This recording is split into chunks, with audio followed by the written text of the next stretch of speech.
Rabbi इश्रह ली सदरी वयस्सिर ली अमरी वाहलुल उक़दतम मिन लिसानी यफ़क़हू क़ौली। औज़ु बिल्लाहि मिनश शैतानिर रजीम बिस्मिल्लाहिर रहमानिर रहीम। वमा मिन दाब्बतिन 12वां पारा। 11 पारे कंप्लीट हो गए और हमने कुरान खोला। हिदायत के लिए था और हिदायत लेने के लिए आपका बर्तन झुका होना चाहिए। दिल के बर्तन को खाली करें और इल्म के लिए झुकना पड़ता है।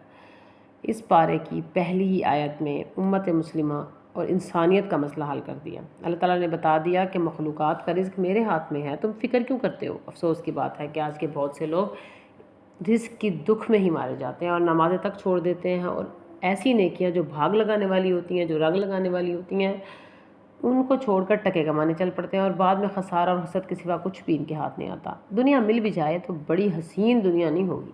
अल्लाह ने आपको और मुझे सबक दिया है कि इस पारे के आगाज़ में ही कि रिज़्क़ के पीछे नहीं भागना, मकसदियत के पीछे भागना। सूरह हूद की आयत नंबर 6 से ये पारा शुरू हो रहा है। और देखें, इससे पहले हम सूरह यूनुस पढ़ चुके हैं जो कि पैगम्बरों के नाम पर थी। अब मज़ीद सूरह हूद को पढ़ेंगे और आगे सूरह यूसुफ अलैहिस्सलाम के मुतल्लिक़ एक सूरत है, उसको देखेंगे। अल्लाह बेहतरीन मकसद और बेहतरीन फ़ायदा उठाने की तौफ़ीक़ अता फ़रमा दे। और थोड़े से मेन पॉइंट्स बताऊंगी। अल्लाह ने तख्लीक का मकसद अल्लाह की ज़ात को मानना है, ये बता दिया। लियब्लुवकुम अय्युकुम अहसनु अमला, अहसन अमाल की शराइत बताई। पहले ही अल्लाह के लिए करना है, लिल्लाहियत, और दूसरा तरीका मोहम्मद मुस्तफ़ा सल्लल्लाहु अलैहि वसल्लम का। इस्लाम के बग़ैर गुड डीड्स, राइटियस डीड्स नहीं बनती। अच्छे काम करना हमेशा दुरुस्त नहीं होता, ये फ़ायदेमंद नहीं होता। अगर बदलना चाहते हैं तो इत्तबाए रसूल लाजमी होगी। रसूल की इत्तबा के बग़ैर कोई नेकी फल फूल नहीं सकती। असल नेकी को कभी फलता फूलता देखा ही नहीं गया जब तक कि वो इत्तबाए नबी के मुताबिक ना हो। मेरी हर चीज़ की नीयत अल्लाह ताला के लिए है, ये मोमिन का स्लोगन होता है। अल्लाह के साथ अपने मामले को बेहतर तरीके से करने के लिए कोशिश करूँगी, करती रहूँगी। यही वो चीज़ है जो आपको मज़ीद आगे बढ़ने के लिए दावत देती है। इसमें आप जितना ज़्यादा महसूस करते जाएंगे, अल्लाह रास्ता खोलते जाएंगे। और सब्र करने से ही आता है। सब्र करने वाले किसी मैदान में भी हारते नहीं हैं। अल्लाह का नबी और सहाबा का सब्र बताया, 13 साल का सब्र था। इल्लल्लज़ीना सबर व अमिलुस्सालिहात।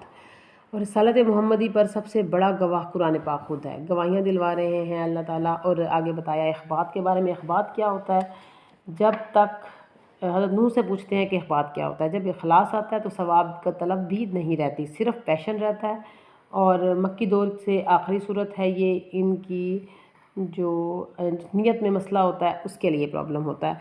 और एक बात, आजिज़ीन, झुका दें अपने आप को, अकड़ ख़त्म कर दें, बोनलेस हो जाएं। अल्लाह ऐसे लोगों को चुनते हैं और खुशखबरियाँ देते हैं। हम फ़िया खालिदून, और वो हमेशा अल्लाह ताला के पास ही रहते हैं। अम्बिया कराम के किस्से, नूह अलैहिस्सलाम ने अपनी कौम के साथ जो उनके प्रॉब्लम्स थे, उनकी फेडरलिज़म थी, ये बताए इसके अंदर। और ये वो अमल है जो अल्लाह के सामने दर्जात बुलंद करने वाले होते हैं। मोहब्बतों के सफ़र में अल्लाह को सबसे आगे रखना है। सब नबियों की यही शान थी, इसलिए वो सक्सेस कर गए। और जो भी उनके पीछे उनको फॉलो करने वाले होते हैं वो भी ऐसे होते हैं। जो अहले हक़ का मजाक उड़ाया जाता है हमेशा, ये रसूलों की भी सुन्नत है। और वैसे भी आम तौर पर अल्लाह की बात कबूल नहीं की जा सकती। तो क्या था कि जो अहले हक़ का मजाक उड़ाते हैं उसका मजाक उड़ाया जाएगा, टिट फॉर टैट। तौबा और इस्तिग़फ़ार के बरक़ात बताए गए। इस तरह से माबूद सिर्फ अल्लाह एक ही है और हर दौर की दावत यही रही है और हर नबी की दावत यही रही है।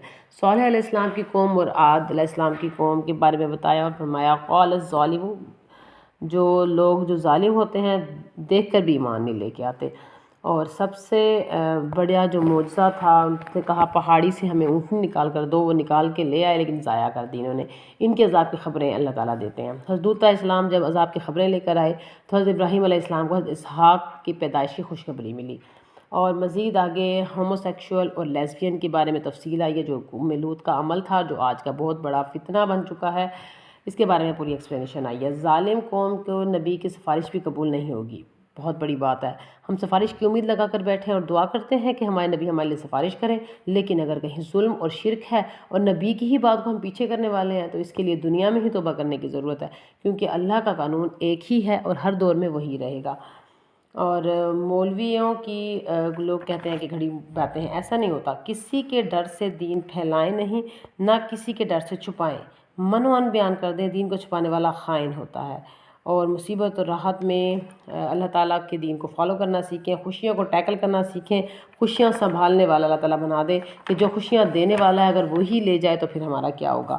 ریاکاری نہیں کرنی، دوسروں کو دکھانے کے لیے کام، دوسروں کے اگر دکھانے کے لیے ہم کام کریں گے تو وہ ضائع ہو جاتا ہے۔ ریاکاری نیکیوں کو کھانے والی، زندگی کا مقصد اطمینان اور سکون حاصل کرنا ہے، رکنا نہیں ہے، اپنے الفاظوں سے بولنے میں احتیاط کرنا ہے۔ مصیبتیں پریشانیاں یہ دنیا کی سزا ہے، ایک قسم کا عذاب ہے، کسی کا کچھ بھی نہیں بگڑے گا، جو تکلیف ہے وہ خود سہنی پڑے گی، گھڑی ہوئی باتیں نہیں بیان کرنی۔ اور بتایا کہ استقامت فی الدین، جب تک جمیں گے نہیں، ٹھکیں گے نہیں، کام نہیں ہوگا، نہیں بنے گا۔ اور بندہ جو جم جاتا ہے وہ اس کو چیز مل جاتی ہے، یعنی کہ جو کام اگر آپ کو چاہیے تو آپ کو ٹھک کر اس پر عمل کرنا پڑے گا۔ جو استقامت کے بغیر انسان ہوتے ہیں وہ رولنگ سٹون کی طرح ہوتے ہیں، اور مثالیں بہت زیادہ ہیں اس کے متعلق۔ اور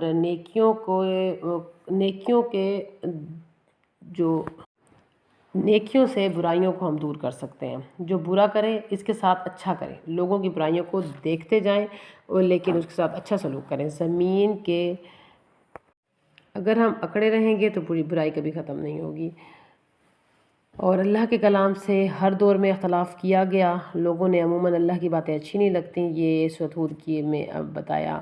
ظاہری حسن، اب آ جائیں سورۃ یوسف علیہ السلام کی قصے پر، تو بتایا اس میں جو مین تھیم ہے، ایک ہی تھیم پر پوری صورت چلے گی، ظاہری حسن پر مقابلہ باطنی حسن کو بتایا گیا، پوری صورت میں باطنی حسن کو ترتیب سے بتایا، اور ساری صورت ایک ہی تھیم پر ہے۔ یوسف علیہ السلام باطنی حسن کا قصہ پوری صورت میں ایکسپلین کے ساتھ، ظاہری حسن اللہ دیتا ہے، باطنی حسن کمانا پڑتا ہے۔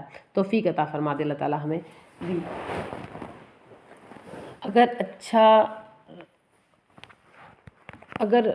اچھا خواب آپ کو آئے، اگر آپ کو اچھا خواب آئے تو شکر کیجیے، اور ہر خواب کو کسی کو بتاتے نہیں ہیں، صرف مخلصین کو بتاتے ہیں۔ اسی سے اجتناب کریں خوابوں کو ہر جگہ بتانے سے۔ یہ نصیحت کی تھی حضرت یعقوب علیہ السلام نے اپنے بیٹے کو۔ صبر جمیل، 13ویں پارے میں ہم 2 جگہ حضرت یعقوب علیہ السلام کا صبر جمیل تصویر دیکھیں گے انشاءاللہ۔ صبر کا مطلب کیا ہے اس کو سمجھ لیں، رنگ نہ بدلے، آپ دکھ میں بھی خوبصورت دکھیں، اللہ اس طرح سے قبول کرنے والا بنا دے، مظلوم بھی ہوں تو سکون سے رہیں، گالیاں سن کر بھی چہرے پر سمائل آ جائے۔ یہ سکون اللہ تعالیٰ کی ڈیمانڈ ہے، اللہ کی توفیق کے بغیر پاکیزہ رہنا ممکن نہیں ہے۔ تو یہ تھی مسلمانوں کی صفات، کہ کافر کی پہچان ہے کہ آفاق میں گم ہے، اور مومن کی یہ پہچان ہے گم اس میں ہے آفاق۔ تو یہ بات سمجھنے کی کوشش کریں کہ اللہ تعالیٰ نے مومن کے جو سٹیمنا دیا ہے اس کو اس کے مطابق کور کرنے کے لیے بار بار ایک ہی بات کیوں دہرائی جاتی ہے کہ اللہ پر یقین، اللہ پر اعتماد۔